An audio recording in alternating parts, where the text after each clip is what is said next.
Nagsimula na nga ang giyera ng Estados Unidos sa China. Galit na galit tong si President Donald Trump dahil hindi nakikinig tong mga Chinese. Masyado daw matataas ang tingin ng Chinese sa kanilang mga sarili.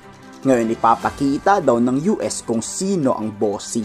Nauna nang ang babala noon ni President Donald Trump, lumayas kayo sa South China Sea at stop bullying other nation. Pero anong ginawa ng China? Tuloy pa rin sa pambubuli. Ngayon sisiguraduhin daw ng Amerika na kung magkakagera man ang China sa West Philippine Sea o sa may Taiwan, mawawala ng pera ang China ng pangpondo sa digmaan. Ang yabang-yabang pa ng China, bumalag pa sila sa trade war. Ngayon nagdagdag pa si President Donald Trump ng karagdagang 104% na taripa sa China. Inaasahan niyang mabilis babagsak ang ekonomiya ng China dahil dito. They make a deal with us, that's what it's going to be. I think they'll make a deal at some point. China will, they just don't know how to get it started. Because they're proud people. Pumalag naman ang Chinese Foreign Ministry kay Trump. Wala daw sa ayos tong US. Ngayon nararamdaman nyo na ang pakiramdam ng kinakawawa. Dagdag pa ng Chinese spokesperson, pambubuli raw ang ginawa ni Trump.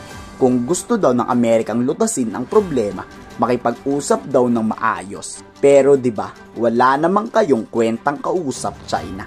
Puro lang kayo kasinungalingan. 不容剥夺中国的主权、安全、发展利益，不容侵犯。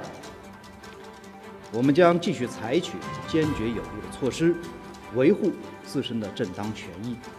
美方仍在对中国滥施关税，一味地进行极限施压，对这种霸道霸凌行径，中方坚决反对，绝不接受。美方如果真的想通过对话谈判解决问题，就应该拿出平等、尊重、互惠的态度。如果美方置两国和国际社会的利益不顾，执意打关税战、贸易战。 Ito na nga ang pinakamabigat na sanksyon sa buong mundo. Matindi pa to sa ipinataw na sanctions kay President Vladimir Putin. Banat pa ng White House, pagsisisihan ng China pag sinubukan pa nilang gumante sa 104% tariff war. He believes China has to make a deal with the United States. It was a mistake for China to retaliate. The president, when America is punched, he punches back harder. That's why there will be 104% tariffs going into effect on China tonight at midnight. Countries like China, who have chosen to retaliate and try to double down on their mistreatment of American workers, are making a mistake.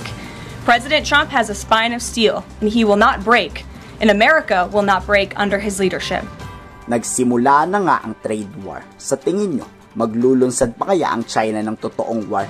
Aatakihin kaya ng China ang Taiwan o sasakupin pa din kaya ng China ang West Philippine Sea kahit wala na sirang pera? Ano sa palagay nyo? I-komento sa baba yung salobin.